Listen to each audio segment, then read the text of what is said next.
ఆయన జీవితంలో ఈ కంపెనీలోనే నేను హీరోని అయ్యాను, ఉషాకిరణ్ మూవీస్లోని. అలాగే జీవితంలో కూడా ఎన్నో విషయాల్ని వారు ఒక బిడ్డలాగా వారి దగ్గర కూర్చోబెట్టుకుని నాకు ఎన్నో విషయాలు నేర్పారు. వారు రిపీటెడ్గా అనేక సార్లు చెప్పిన ఒకే మాట,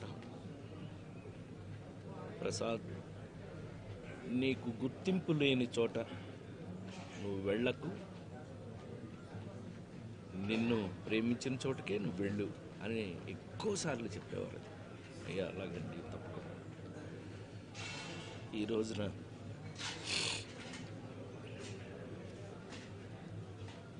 జాతస్యహు మరణం ధ్రువం అని అందరం వెళ్ళిపోవాల్సి ఉంది. వాళ్ళ పెద్ద ఆయన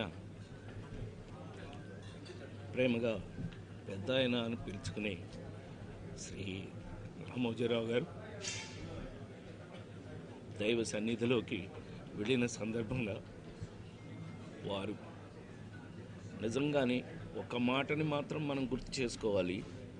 అంతటి మహానుభావుడు ఈ దరిద్రపు చెత్త రాజకీయాల వల్ల చివరికి మన క్షోభ అనుభవించి వెళ్ళారు.